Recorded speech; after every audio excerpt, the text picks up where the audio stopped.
Sem dúvidas nenhuma, o mito da caverna de Platão é uma das alegorias mais famosas do mundo antigo. É uma história tão famosa que é muito difícil alguém nos dias de hoje não ter pelo menos ouvido falar nela. E muita gente conta a história umas para as outras, né? Tenta entender o significado por trás dela, o que o Platão quis ensinar com essa alegoria, só que não se aprofunda no cerne da questão e não entende direito o que ele quis dizer. Então hoje eu vim contar um pouco sobre o mito da caverna de Platão. Para quem não conhece, obviamente, eu vou contar a história, mas também vou mostrar interpretações dela, que no caso seriam as 4 principais, que são consideradas pelos acadêmicos, que no caso seria a dualista metafísica, a epistemológica pedagógica, a política e a neoplatônica. Essas são consideradas as 4 principais interpretações dessa alegoria, porque como vocês sabem, tem muitas discussões sobre o que o Platão quis dizer com ela, até porque tem muitas discussões sobre a filosofia do Platão em si, sobre o que o Platão pensava sobre as coisas. Tem muitas divergências entre os estudiosos da sua filosofia. E obviamente vai ter muitas divergências entre o que ele quis dizer com essa história. Mas tem 4 visões principais, eu vou contar elas aqui uma por uma. E se você é novo aqui nesse canal, por favor, seja muito bem-vindo. Logo de cara, eu sou Gabriel Ribeiro de Oliveira. E eu vou pedir logo de cara para que você deixe o like, se inscreva no canal. Caso você goste do conteúdo que eu trago aqui, né, de filosofia, de política, de psicologia, os assuntos de estudo da realidade no geral, né, da vida intelectual. Então logo de cara eu vou pedir para que você dê essa força para mim, porque me ajuda demais essas coisas que eu falei na inscrição, deixar o gostei aqui embaixo. Então, dito isso, vamos começar a contar essa famosa história. Bom, basicamente, o mito da caverna de Platão ele é apresentado no livro 7 da República, que é a obra mais famosa do Platão, a mais comentada, enfim, que neste livro da República, o Platão ele vai contar a história de 3 homens que estão acorrentados em uma caverna e eles estão lá desde que eles se lembram, eles nunca estiveram fora daquela caverna. E eles estão de costas para a entrada e também de costas para uma fogueira. E tudo que passa lá fora, pela entrada da caverna, é projetado na parede que eles estão virados para frente dela como sombras, né? Por causa da fogueira. Então tudo que passa lá fora é uma sombra. E aí, como eles nunca viram o que tem lá fora, para eles, as sombras na parede são a realidade. Aquilo que é o real, nada mais além daquilo existe. Só que um dia, um dos homens consegue se libertar das correntes e ele sai da caverna. Só que, obviamente, para ele nunca ter visto o mundo lá fora, no começo ele tem uma certa dificuldade. Então, por exemplo, a luz do sol machuca ele tem dificuldade. Só que depois ele se acostuma e ele descobre a beleza por trás do nosso mundo. Ele conhece pela primeira vez o sol, as nuvens, o céu, os rios, a grama, as árvores, montanhas, os animais, outras pessoas. Enfim, ele descobre que aquilo que ele achava que era o real, que eram as sombras na parede, era uma completa ilusão. E aquilo que é realmente real é o que está fora da caverna. As sombras são apenas uma projeção do real. Então, quando ele descobre isso, ele vai correndo contar para os amigos dele, só que, obviamente, eles não acreditam nele, acham que ele está maluco e o resolvem matar. Essa é a história. E bom, como eu falei, tem várias visões diferentes sobre o que o Platão quis dizer com isso, só que basicamente eu quero citar o seguinte: tem vários vídeos aí na internet de entenda de uma vez por todas a caverna de Platão, você entendeu a caverna de Platão errado. Só que eu posso, assim, te garantir com 100% de convicção que praticamente todos esses vídeos estão errados, porque eles não entram na profundidade real da questão, que é você conhecer aquilo que os reais estudiosos do pensamento do Platão realmente pensavam. Que é porque, entenda o seguinte, você não pode compreender o mito da caverna sem entender o pensamento do Platão. E você não pode entender o pensamento do Platão sem estudar as obras deles. Então, o meu diferencial desse vídeo aqui é que eu não vou estar falando a minha visão particular, mas 4 visões diferentes de pessoas que estudaram realmente a filosofia dele, suas obras. Então esse é o diferencial desse vídeo. E, bom, como eu falei, vão ser 4 visões diferentes. Eu vou começar pela visão dualista metafísica, defendida por Comfort, por Shurey e por Ross, que ela vai dizer basicamente o seguinte, abre aspas, a caverna representa literalmente a condição da alma encarnada separada do mundo das formas. As sombras são fenômenos sensíveis, o sol é o bem transcendente. Fecha aspas. Essa visão ela vai basicamente defender aquela visão clássica, né, aquela impressão mais clássica do pensamento de Platão, que é uma visão dualista, ou também chamada de realismo extremo, que vai dizer que para o Platão, aquilo que nós percebemos no mundo sensível é uma completa ilusão. Então para ele tem o sensível, tem o material, que são coisas imperfeitas, são coisas mutáveis, né, que vivem em constante mudança, são coisas perecíveis. Mas tem também as coisas que são intelectuais, que são as coisas abstratas. Essas sim são eternas, perfeitas e imutáveis, né? Nunca, jamais mudam. Então, só para dar um exemplo aqui, pode ser que exista um cenário muito bonito, né? Um ambiente muito bonito. Só que ele pode deixar de ser um dia. Ele pode sofrer alguma transformação, ele pode ser destruído. Enfim, ele pode um dia deixar de ser belo. Só que a ideia por trás da beleza, a forma do belo, a essência dele é eterna, nunca muda. E como eu falei, é intelectual e abstrata. Outro exemplo aqui, uma pessoa muito justa, ela pode um dia ou deixar de ser justa, ela pode se corromper, enfim, ou ela pode também morrer. Então você não pode mais dizer que uma pessoa morta é uma pessoa justa. Mas a parada é, você consegue pensar na forma do justo, na ideia, na essência do que é justiça. Então a ideia do justo, a forma do justo, a essência do que é a verdadeira justiça, é uma coisa que é eterna, nunca muda, é uma coisa que jamais vai passar.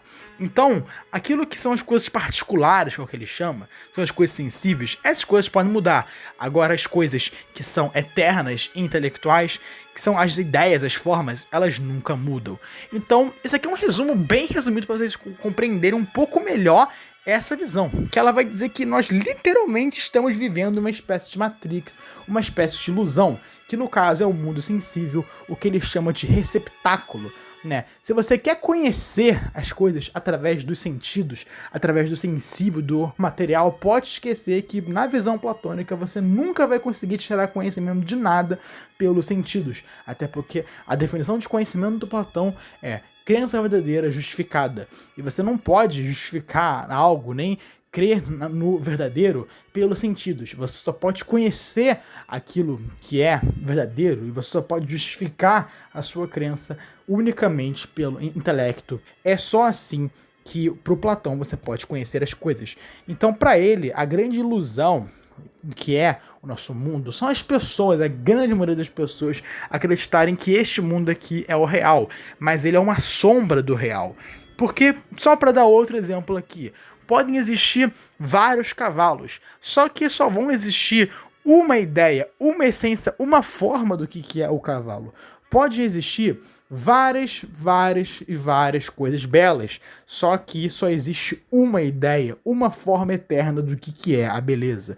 Então, para ele, toda multiplicidade exige uma unidade, é o que ele chama de forma. E essas formas, essas coisas que são intelectuais, eternas e abstratas, não existem no nosso mundo sensível, mas em um mundo além, o que ele chama de mundo inteligível, que é o verdadeiro, onde existem as verdadeiras formas. Isso aqui é um mero receptáculo, é quase um não ser, é um eterno devir.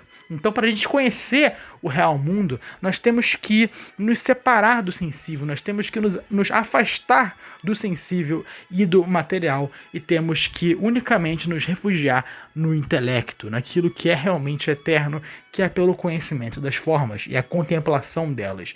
Então, quando ele dita aqui que a alma está literalmente encarnada, separada do mundo das formas, é como se ela estivesse preso nessa ilusão, nessa caverna. Esse mundo sensível, aquilo que você está agora olhando ao seu redor, é uma eterna ilusão, porque são apenas sombras, são projeções do que é o real. E o que é o real?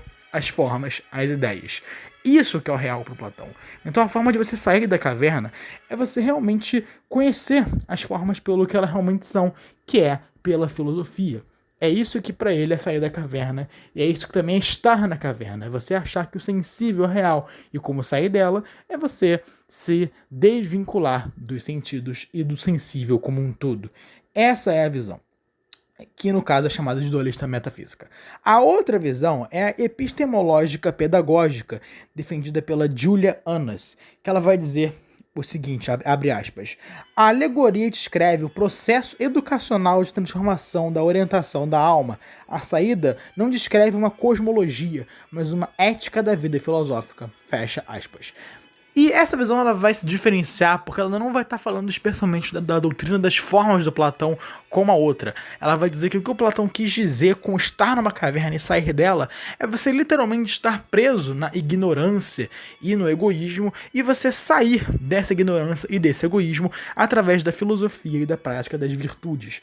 Então, esse é o segredo que o Platão está falando aqui no Mito da Caverna do Platão, segundo a Julia Annas. É você estar preso no desconhecimento. Você está preso na sua própria miséria espiritual. E como você sai dessa miséria, dessa ausência completa de conhecimento e de sabedoria, é através da filosofia, é através da prática das virtudes, é através do meio termo e do equilíbrio. Então, diferente da outra visão que vai falar que a caverna é o mundo sensível e a saída dela, o mundo real, é o mundo inteligível, essa visão aqui vai simplesmente falar sobre ignorância e sabedoria. A caverna é a ignorância, o mundo real é a sabedoria e a virtude. Essa é a segunda visão. A terceira, ela é uma visão política defendida pelo Bloom e pelo Strauss, que ela vai dizer o seguinte, abre aspas, a descida do filósofo de volta à caverna representa a obrigação política do filósofo rei de governar a cidade, mesmo que isso contrarie sua inclinação contemplativa, fecha aspas. Essa visão vai focar um pouco mais na filosofia política do Platão, onde basicamente vai ter aquela ideia do rei filósofo, também mostrada na República, né, no livro da República, que vai dizer basicamente que ou os reis viram filósofos, ou os filósofos viram reis. Que nessa doutrina do Platão da República é dito que para se governar um país, uma cidade, é preciso ter o verdadeiro conhecimento, a verdadeira sabedoria. E quem tem isso são os filósofos, não há ninguém mais, são só os filósofos que têm esse verdadeiro saber. Então, nessa visão platônica, só os filósofos podem governar. Então, quando ele vai falar da alegoria da caverna, e na parte que ele fala da pessoa voltando, né, do homem voltando para a caverna contar para os amigos dele que o que está lá fora é o real, nada mais é do que o filósofo, ao descobrir a realidade, voltar, digamos assim, para o mundo real, para o cotidiano, para realmente inspirar, governar e liderar as pessoas. E é basicamente essa visão política. Que, como é dito aqui, o filósofo ele tem uma inclinação contemplativa, ele tem uma tendência natural a querer se separar do mundo, a querer se afastar dele e se dedicar unicamente ao saber. Mas a sua obrigação, o seu dever moral como um conhecedor da verdade é você liderar as pessoas politicamente e governar a cidade, governar os homens que não possuem esse conhecimento. É isso que representa essa volta da caverna. Quando o homem volta para a caverna, ele não faz isso só para se achar, olha só, eu tenho conhecimento. Não, é uma espécie de sacrifício, porque ele podia muito bem ficar lá fora. Ele não tinha nenhuma obrigação de voltar para a caverna e contar para eles a verdade. Ele podia ficar lá fora e se contentar com o que estava lá. Afinal, ele já estava feliz, ele estava muito feliz e alegre ao conhecer o mundo como ele é. Tal como o filósofo, eu descobri a verdade, ao descobrir como funciona a realidade, ele também fica muito feliz. Só que a obrigação moral dele, segundo essa visão, é ele voltar para os que não têm conhecimento e os guiar e os liderar. Essa é a interpretação política da Caverna de Platão.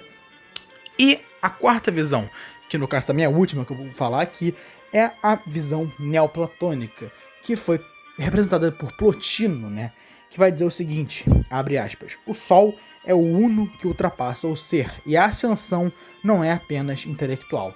Fecha aspas. Ela é bem curta, né? Como eu falei aqui, que ela se aproxima muito da primeira visão, porque ela também vai falar bastante dessa questão do mundo inteligível, do mundo sensível, que a caverna representa a ilusão de você confiar e querer conhecer pelos sentidos, enquanto o mundo real são as formas, né, conhecimento delas.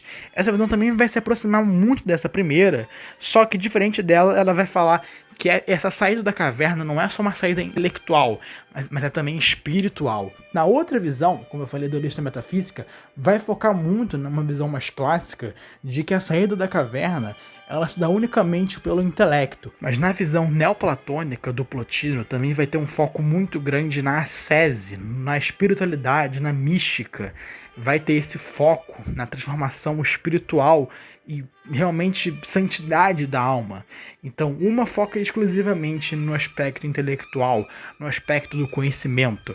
Essa aqui foca muito na parte mística e na parte espiritual da saída da caverna. Essas são as 4 visões principais sobre o que o Platão quis dizer com essa alegoria. E basicamente o vídeo é isso, gente. Se vocês gostaram, por favor, não esqueça de deixar o like, se inscrever no canal, compartilhar esse vídeo para os amigos e para a família. E é isso. Muito obrigado, fico com Deus. Até o próximo vídeo. Valeu!